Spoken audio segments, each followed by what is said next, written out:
Well, how was it? Wet. I mean, she was sort of crying.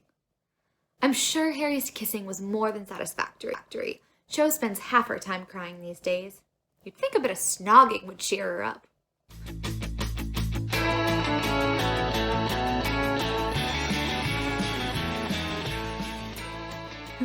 And that right there was an example of 3 distinct character voices.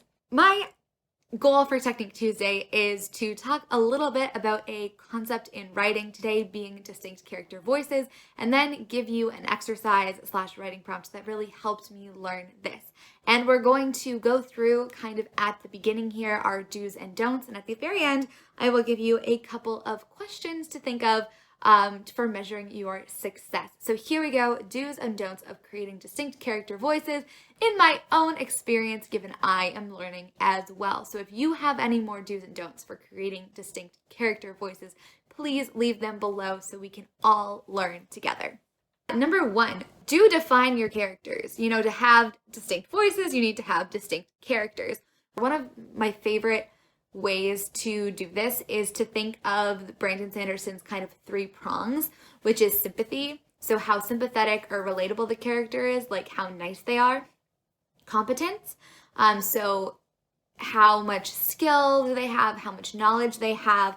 In dialogue, that can often come off as confidence, although competence and confidence are 2 different things. The third is proactivity. So how much is a character really going to jump in and do things? How active are they? How proactive are they?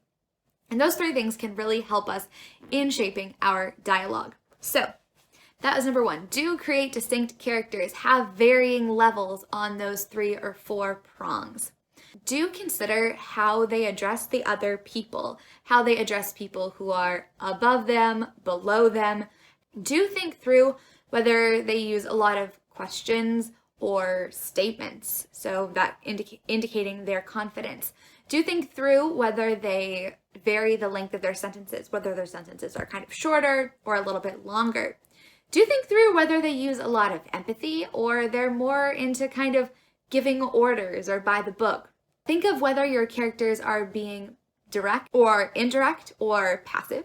And then think of I versus you language. My only don't here is really try not to resort to gimmicks like dialect, key phrases, tics. Try to avoid using tics.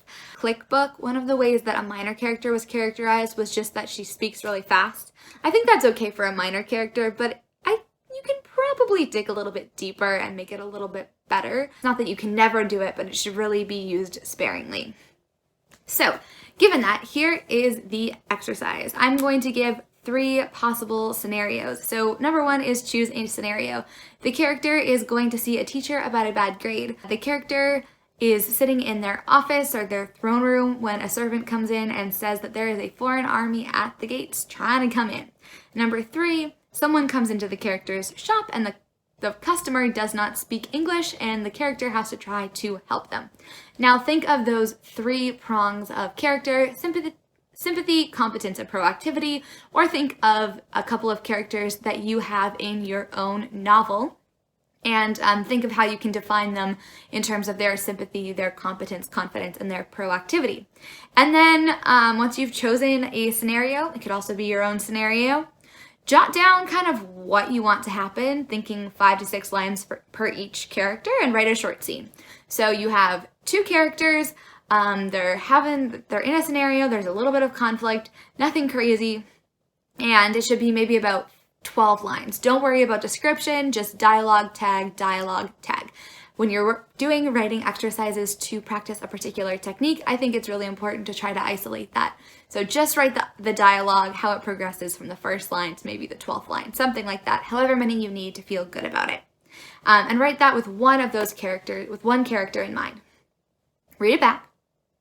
And then you're going to keep the teacher, the servant, or the character who doesn't speak English, or whatever the second character in that scene was. You're going to keep all of their dialogue exactly the same. And your character, you're going to switch your character out for a different one. So someone who has very different sympathy, competence / confidence, and proactivity, and swap them around and rewrite the dialogue from that perspective. The key here is try not to change the root of what they're saying. Obviously, different characters will sometimes react to scenarios differently, but for the purpose of the exercise, try to keep the dialogue the same.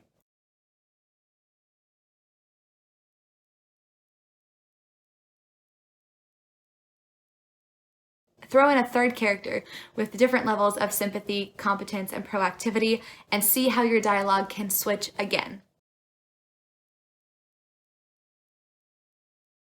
Super fast exercise. Remember, you're focusing on the voice, and then check yourself. What did you vary to make differences? What elements of the writing itself did you vary to make differences? Does it seem distinct? Does it seem like different people? You could even show it to different people and ask them to tell you what words they thought described the characters. I did this in the video I'm going to link above and below, which is about creating distinct character voices. Check that out if you want to. I was really proud of that video because that's where I kind of encountered this exercise and I had a really fun time with it. I was really trying to figure out my character's voice, and so I wrote a bunch of different versions of what it could be and ended up going with the one that I liked the most. So if you like this video, give it a thumbs up. I really appreciate it. If you're not subscribed, think about doing that. That's wonderful and it really, really helps me. Thank you so much for watching, and I will see you tomorrow with Write With Me Wednesday.